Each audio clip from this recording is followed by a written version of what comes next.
Representative Delozier. Thank you, Mr. Chairman. Thank you for being here, Secretary, and answering some of the questions and clarifications. I was going for some clarification on the issue of the sexual assault on campus that had been brought up. You gave some overviews as to what it was used. At this point, there's been $2 million that has been dedicated, and you're asking for another $1 million within the budget for 16-17 and 17-18. My understanding in reading the testimony went to 63 schools. Can you tell me how just those schools received the dollars? Sure. Is it competitive, or how is it done? Absolutely, it was competitive. It was a grant, and the schools had to submit the grant to the Department of Education, explicitly explaining how they were going to utilize those dollars. Engaging in changing reporting methods and systems, developing the adults, the staff on campus, providing safe spaces for reporting and the like. So they had to share specifically how they were going to allocate the funds locally. Okay, and to those issues that you just mentioned, as it says, about 1.5, if 63 schools received about $1.5 million, so it's about $23,000 per school, give or take, if I did the math correctly. But you mentioned staff and you mentioned data.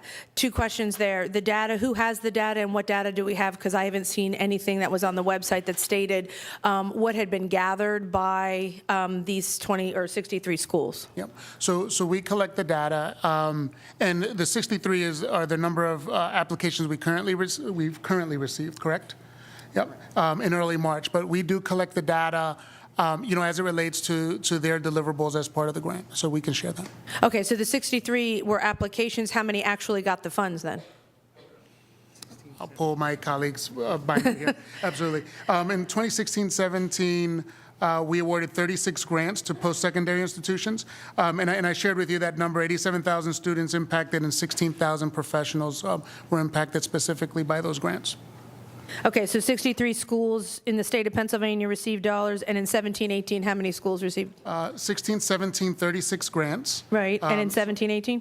And 17-18, those are the current grant applications. Is that the current 63 applications? So we have 63 for this coming up. So when will those be awarded? What's the time frame? Early March. Okay. Now, so the team is working on it now. Okay. All right. Great.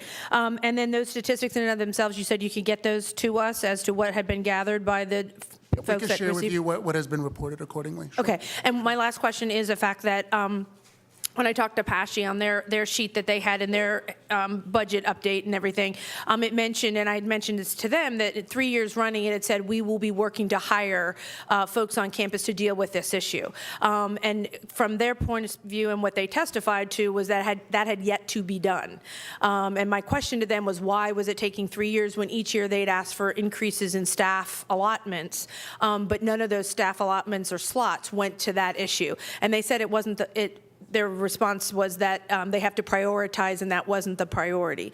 So I guess my issue and question is, are we hiring or planning on hiring, because in 3 years we haven't done so, for staff dedicated to this issue? Yeah, I can't speak specifically to the decisions PASHI and the PASHI schools are making in relation to hiring personnel, but I can tell you, along with you and the General Assembly, the governor, and we at the department, I mean, we've made this a focus. I mean, we've upped the narrative. We set high expectation. We made grant opportunities available and those trainings and everything you mentioned, absolutely. So we'll keep, but if we don't have staff there, if they're taking the slots and giving them to other priorities, the message isn't connecting, I guess, is my point. Yeah, we're going to keep pounding the drum and okay. Thank you very much.